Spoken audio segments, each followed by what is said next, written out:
प्रभु यीशु मसीह के नाम से सबको जय मसीह की। आज का वचन है प्रेरितों के काम उसका 17 अध्याय 18 वचन। तब इपिकूरी और स्तोईकी दार्शनिकों में से कुछ उससे तर्क करने लगे और कुछ ने कहा, यह बकवादी क्या कहना चाहता है। परंतु दूसरों ने कहा, वह अन्य देवताओं का प्रचारक मालूम पड़ता है, क्योंकि वह यीशु का और पुनरुत्थान का सुसमाचार सुनाता था। मेरे प्रियो, यहाँ पर हम देखते हैं कि पवित्र प्रेरित पौलुस, जो कि प्रभु यीशु का चेला था, प्रभु यीशु का पुनरुत्थान के बाद प्रभु यीशु के दर्शन के द्वारा वह प्रभु यीशु का चेला बना, प्रेरित बना। वह बहुत बड़े प्रभु यीशु का सेवा किया, गवाह बना और जगह जगह जाकर वह प्रभु यीशु के बारे में सुसमाचार सुनाता फिरता रहा। यहाँ पर एथेंस नगर में भी पौलुस और उनके साथ ही गए थे और वहाँ पर जो लोगों का अनजान गुण, यानी कि लोगों को सच पता नहीं है, उनके बीच में सुसमाचार सुनाते हुए यहाँ पर देख सकते हैं। वहाँ पर जाकर व्यर्थ में जो एथेंस वासी कुछ कार्य को करते हैं, वहाँ पर जाकर प्रभु यीशु के बारे में और पुनरुत्थान के बारे में यहाँ पर कहते हुए सुसमाचार सुनाते हुए हम देख सकते हैं। मेरे प्रियो, हम भी पौलुस की तरह, प्रभु यीशु मसीह के चेलों की तरह, प्रेरितों की तरह सुसमाचार सुनाने के लिए बुलाए गए हैं। सुसमाचार क्या होता है? प्रभु यीशु के विषय में बोलना। प्रभु यीशु के विषय यानी कि कुछ भी विषय हो, वह सुसमाचार है, क्योंकि प्रभु यीशु जो आया वही एक सुसमाचार है, हमारे लिए खुशी का संदेश है। वह हमारे पापों को अपना कंधे पे उठाने के लिए और हमें आज़ाद करने के लिए आया है। वह एक हमारे लिए गुड न्यूज़ है।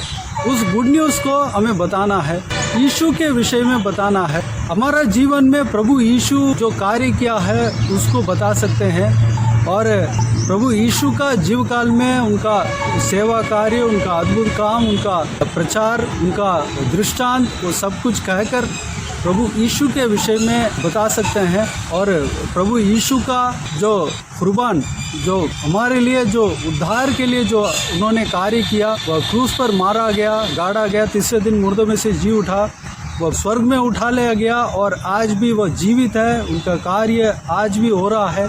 यह प्रभु यीशु का सुसमाचार है। पुनरुत्थान के विषय में जब कहते हैं वो भी सुसमाचार है, क्योंकि प्रभु यीशु के बारे में अगर कहते हैं तो पुनरुत्थान के बारे में हम कहना ही पड़ता है, क्योंकि प्रभु यीशु तीसरे दिन मुर्दों में से जी उठा है। प्रभु यीशु जिस तरह जी उठा है वैसे ही हम भी जी उठेंगे। पुनरुत्थान के बारे में बताना अवश्य है, यही सुसमाचार है। यहाँ पर पौलुस, पवित्र प्रेरित पौलुस सुसमाचार सुनाता है।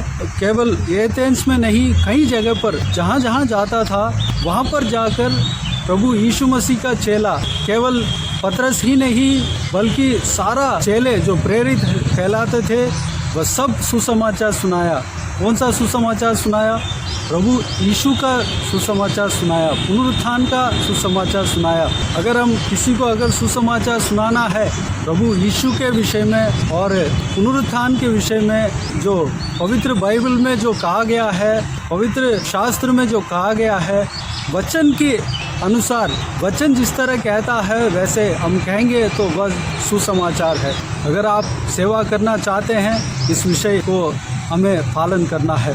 हमें कोई सुसमाचार सुनाता है तो उसमें प्रभु यीशु का महिमा मिलना चाहिए, वह सुसमाचार है। हम कोई भी अगर हमें संदेश देता है तो उसमें अगर प्रभु यीशु के नाम ही नहीं है, प्रभु यीशु के बारे में नहीं बता रहा है और प्रभु यीशु के खिलाफ अगर बोल रहे हैं तो वह सुसमाचार नहीं है। और पुनरुत्थान के बारे में, वह पुनरुत्थान को जो बोलने वाला, जो संदेश देने वाला पुनरुत्थान को नहीं मान रहा है, वह सुसमाचार नहीं है। क्योंकि प्रभु यीशु ने कहा कि मैं दोबारा फिर इस संसार में आऊँगा, दोबारा सेकेंड कमिंग, दोबारा मैं आकाश के मध्य आकाश में मैं आऊँगा, सबको मैं उठाऊँगा, जो चुने गए हैं सबको मैं उठाकर लेकर जाऊँगा और जब न्याय करूँगा तो उस समय जितना भी जन मरे थे वो सब न्याय के लिए जी उठेंगे, पुनरुत्थान, यह चीज़ हर एक का जीवन में होगा,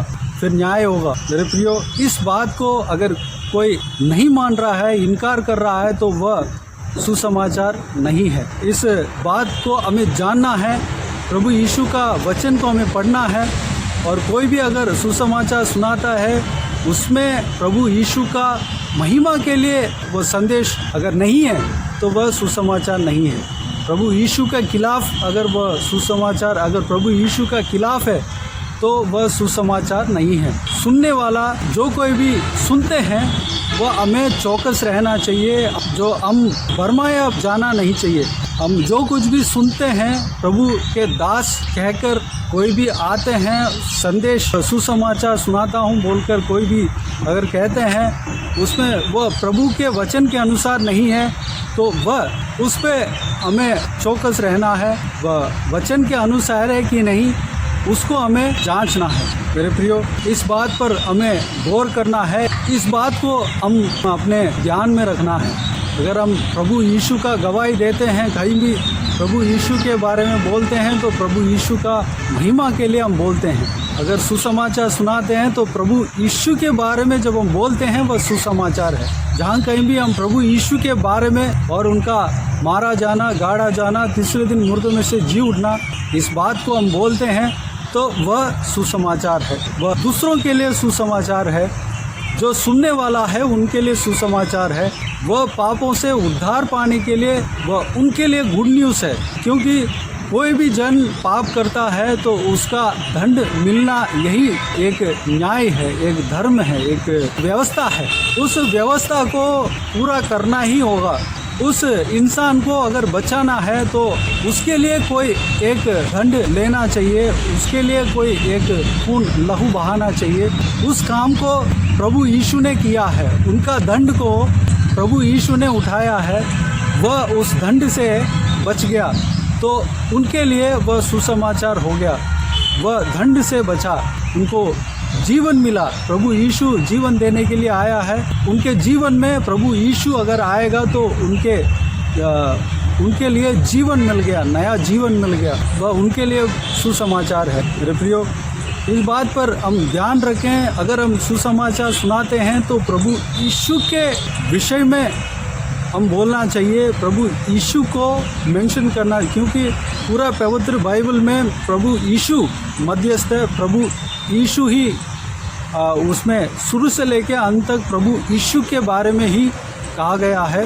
प्रभु यीशु का आने का भविष्यवाणी और प्रभु यीशु का कार्य, सेवा कार्य, प्रभु यीशु का मारा जाना, गाड़ा जाना, तीसरे दिन मुर्दों में से जी उठना और स्वर्ग में उठा लिया जाना, यही चीज़ शुरू से लेकर अंत तक कहा गया है। प्रभु यीशु आने से पहले भविष्यद्वक्ता के द्वारा भविष्यवाणी किया गया है, और प्रभु यीशु का जीव काल में उनका कार्य, जो वह लोगों को किस तरह पापों से छुड़ाया, किस तरह प्रेम दिखाया, वह सब कहा गया है। प्रभु यीशु के पुनरुत्थान के बाद प्रभु यीशु के बारे में ही, उद्धार के बारे में ही कहा गया है। यही सुसमाचार है और पुनरुत्थान उसमें होना चाहिए। मेरे प्रियो, अगर हम सुनते हैं, इसी बात को हमें ध्यान में रखकर सुनना चाहिए। अगर प्रभु यीशु के खिलाफ अगर बोल रहे हैं तो वह सुसमाचार नहीं है।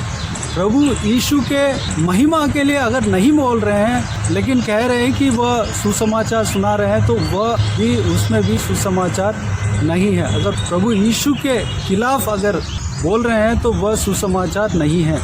पुनरुत्थान के विषय में अगर वह नहीं मान रहे हैं, उसका पक्ष में नहीं बोल रहे हैं, तो वह सुसमाचार नहीं है। क्योंकि एक सुसमाचार है तो एक संदेश है, तो उसमें प्रभु यीशु और पुनरुत्थान बहुत महत्वपूर्ण है, इम्पॉर्टेंट है। इस विषय को हमें ध्यान में रखना है। हमें सेवा करते समय, प्रभु यीशु के गवाही देते समय इस विषय को हमें ध्यान रखना है। तो आइए हम प्रभु यीशु के लिए इस विषय में ध्यान रखने के लिए, इस विषय में हम चौकसी से रहने के लिए और अन्य उपदेश हमारा जीवन में नहीं आना चाहिए, उसके लिए हम परमेश्वर से प्रार्थना करें। तो आइए हम प्रार्थना में जाएं। स्वर्ग पिता दयालु परमेश्वर, आपको धन्यवाद देता हूं परमेश्वर, आज का इस बहुमूल्य वचन के लिए आपको धन्यवाद देता हूं। बीते हुए दिनों में हमें संभाला, बचाया, सुरक्षित रखा, आपको धन्यवाद देता हूं परमेश्वर। पिता आज का इस नए दिन में प्रवेश होने के लिए अनुग्रह दिया, आपको धन्यवाद देता हूँ। आज का ऐसा आपके बहुमूल्य वचन के द्वारा हमने जो कुछ भी सीखा है उस बात के लिए आपको धन्यवाद देता हूँ परमेश्वर।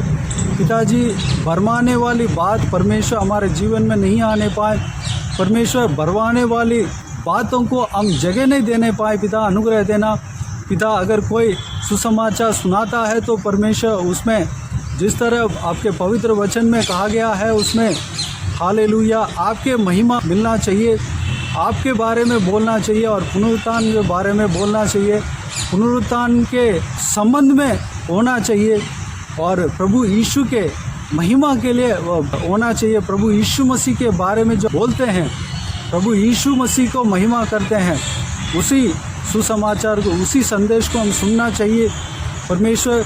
पवित्र बाइबल में जो परमेश्वर आपके बहुमूल्य वचन कहता है उसके अनुसार जो सुनते हैं वह उपदेश होना चाहिए परमेश्वर। आपके खिलाफ जो परमेश्वर प्रभु यीशु को नहीं मानते हैं उस संदेश को, उस सुसमाचार को हम नहीं सुनना चाहिए परमेश्वर। उसमें हम अलर्ट रहने के लिए अनुग्रह देना पिता परमेश्वर। भरमाने वाले बातों से हमें बचाना परमेश्वर, हमें सुरक्षित रखना, आपके सत्य वचन के अनुसार हम चलने पाएँ पिता, अनुग्रह देना पिता।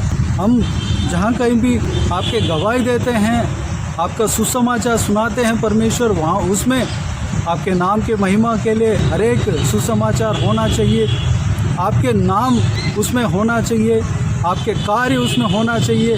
अगर हम अपने जीवन में जो आपके कार्य जो हम बताते हैं तो आपके नाम की महिमा के लिए होना चाहिए परमेश्वर। हम पुनरुत्थान के लिए हम बताना चाहिए परमेश्वर, अनुग्रह देना। एक सही सुसमाचार जिस तरह सुनाना चाहिए उस तरीके से हम सुनाने के लिए अनुग्रह देना पिता। हमारा जो सुसमाचार हम जहाँ कहीं भी आपके जीवित गवाह बनकर हम आपके गवाही देते हैं परमेश्वर, उसमें आपके नाम के महिमा के लिए हम बोलने पाए पिता, अनुग्रह देना परमेश्वर। आपके मारा जाना, गाड़ा जाना, तीसरे दिन मुर्दों में से जी उठने का विषय को हम परमेश्वर बोलने पाए पिता, लोगों को सुनाने पाए पिता। लोग उद्धार पाने के लिए परमेश्वर यह विषय बहुत ज़रूरी है पिताजी। हम इस विषय को हम सुनाने पाए परमेश्वर, हम परमेश्वर उनके लिए एक सुसमाचार, एक गुड न्यूज़, एक सुसंदेश उनको परमेश्वर हम देना चाहिए, क्योंकि आप हमारे लिए हर एक जन के लिए परमेश्वर उनका दंड को आपने उठा लिया और ख़त्म किया। जो कोई भी आपके ऊपर विश्वास रखते हैं पिता, उस दंड से वो बच जाएंगे, वो पाप से छुटकारा पाएंगे और आपके अनंत जीवन में प्रवेश होने के लिए तैयार होंगे परमेश्वर पिता। इस विषय को हम परमेश्वर हम दूसरों को बताने पाएँ परमेश्वर, हमें तैयार करना, पवित्र आत्मा हमें अभिषेक करना, इस काम के लिए हमें पवित्र आत्मा हमें अभिषेक करना परमेश्वर, हमें चलाना। बाकी सारे बातों का आपके हाथों में सौंपते हैं। जो कोई भी जन इस वीडियो को देख रहे हैं परमेश्वर, इस वचनों के अनुसार, इस संदेश के अनुसार परमेश्वर हम चलने के लिए, हम जीने के लिए अनुग्रह देना पिता। सुरक्षित रखना, आपके हाथ हमेशा हम सबके ऊपर बने रहने पाएँ। हालेलुया, हम सबको आपके जीवित गवाह बनकर रहने के लिए अनुग्रह देना पिताजी। आपका सुसमाचार का जरिया हम बनने पाएँ, आपका सुसमाचार हम हर एक जन के द्वारा लोगों तक फैलने पाएँ परमेश्वर, पूरा दुनिया में, पूरा संसार में फैलने पाएँ, अनुग्रह देना पिता। जिस तरह पौलुस का आपने इस्तेमाल किया, आपका प्रेरितों का आपने इस्तेमाल किया परमेश्वर, हम हर एक जन को इस्तेमाल करना पिता, हर एक जन को आशीष देना परमेश्वर, उसके लिए हमें तैयार करना, अभिषेक करना परमेश्वर, धन्यवाद। बाकी सारे बातों का आपके हाथों में सौंपते हैं। जो कोई भी जन आज के दिन में जो काम करने जा रहे हैं, सारा कामों में सफलता देना परमेश्वर, हर एक का परमेश्वर काम पूरा होने देना परमेश्वर, पूरा होने पाए पिता। हर एक के ऊपर आपके हाथ हमेशा बने रहने पाए, हर एक को सुरक्षित रखना, संभालना परमेश्वर। सारा बच्चों को आपके हाथों में समर्पित करता हूँ। उनका पढ़ाई लिखाई में आशीष देना, सुरक्षित रखना। जो बिज़नेस करते हैं बिज़नेस में आशीष देना, जो नौकरी करते हैं नौकरी में आशीष देना, जो हालेलुया जो कुछ भी घर के काम करते हैं घर के कामों में आशीष देना। जो भी काम रुक गया है परमेश्वर, रह रहा है परमेश्वर, उस काम को पूरा करना पिता। चाहे वो घर का काम हो, चाहे वो कोई भी डॉक्यूमेंट का काम हो, कुछ भी काम हो, पूरा होने पाए। कोर्ट केस हो, सब कुछ सही तरीके से पूरा हो जाने पाए, कंप्लीट होने पाए, अनुग्रह देना। बाकी सारे बातों का आपके हाथों में सौंपते हैं। सारा जलाल, आदर, महिमा आपको मिलती रहे। सारा दुआ प्रार्थना को प्रभु यीशु मसीह के नाम से मांगते हैं, सुन और ग्रहण कर। आमीन आमीन। प्रभु यीशु मसीह के नाम से प्रभु यीशु मसीह का आशीष और अनुग्रह हम सभी के ऊपर बने रहें। आमीन आमीन। मेरे प्रियो, इस चैनल को सब्सक्राइब करें और शेयर करें। अगर किसी को भी प्रार्थना का विषय हो तो डिस्क्रिप्शन में दिए हुए नंबर पर कॉल करके प्रार्थना करा सकते हैं। हम आपके लिए प्रार्थना करेंगे। आप अपना पर्सनल प्रेयर में, व्यक्तिगत प्रार्थना में हमारे लिए प्रार्थना कीजिए, हमारे लिए, हमारा परिवार के लिए, इस सेवकाई के लिए, इस सेवकाई में जुड़े हुए हर एक जन के लिए, हर एक का आशीष के लिए, आत्मिक उन्नति के लिए, तरक्की के लिए, पारिवारिक आशीष के लिए, संसारिक आशीष के लिए प्रार्थना कीजिए। धोज के साथ प्रार्थना कीजिए। प्रभु यीशु आप सबको आशीष दें। इस सेवकाई के द्वारा परमेश्वर आपके जीवन में कार्य किया हो वो भी हमें बता सकते हैं, ताकि हम सब मिलकर परमेश्वर को धन्यवाद दे सके, महिमा कर सके। प्रभु यीशु आप सबको आशीष दे। आमीन आमीन।